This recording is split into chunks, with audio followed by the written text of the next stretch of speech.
So I wanted to talk about the art rental program at Oberlin College, which first came to my attention because I have a friend who goes to Oberlin, and she sent me an email when we were away our first year, and she was like, I have a Renoir and a Warhol hanging in my room.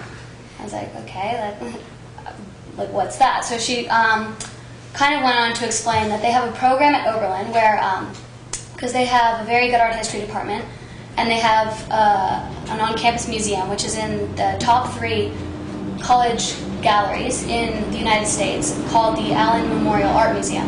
And in 1940, Ellen H. Johnson started a program whereby students could rent and hire pieces of art for their room for the year.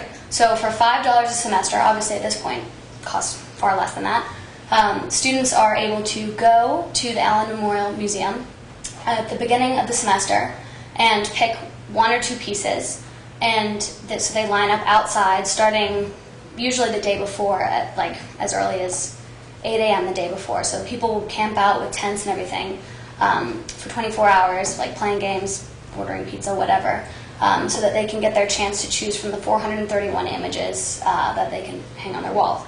So here is an interview with Ellen Johnson, who is fairly notorious at Oberlin, and she was kind of a pioneer. She went to Oberlin herself and was kind of a champion of modern art. She helped bring like Frank Stella and Klaus Oldenburg to the kind of the public attention. So she was kind of a controversial figure. But so here's her. Ooh, hold on, it's pretty quiet. Yeah, I know. Oh, there it is. Okay. Ellen, you started something very special for the young people.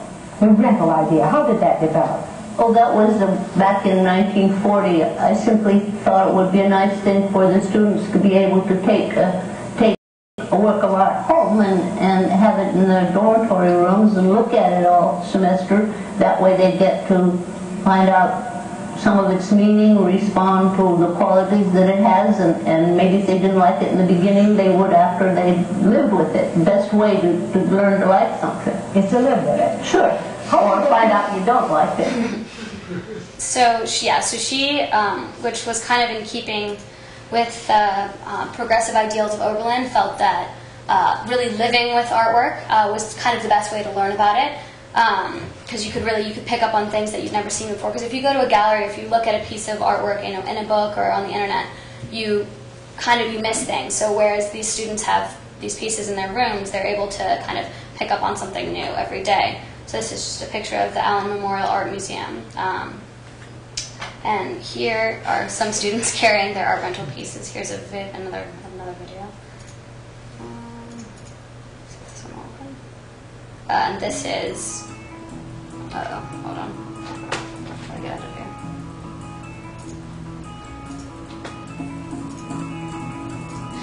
Oh my god, wait a minute, let me here, I will open this one. Okay, this is not working, that's fine, so this will, here we go. So this is a student-made video kind of just about the art rental program. So it'll kind of give you a feel for what it's like.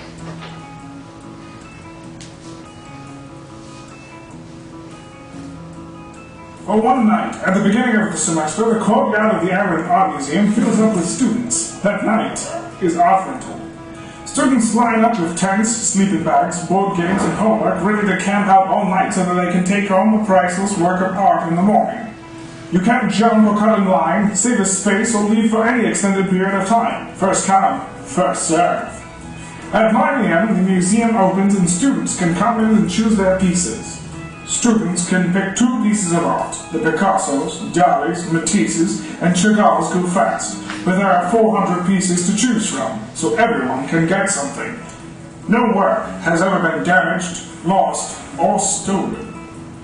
After they choose, volunteers and docents wrap up the pieces, so students can carry them back to their dorm easier. It costs only $5 to rent a piece of art. We want art to be for everyone.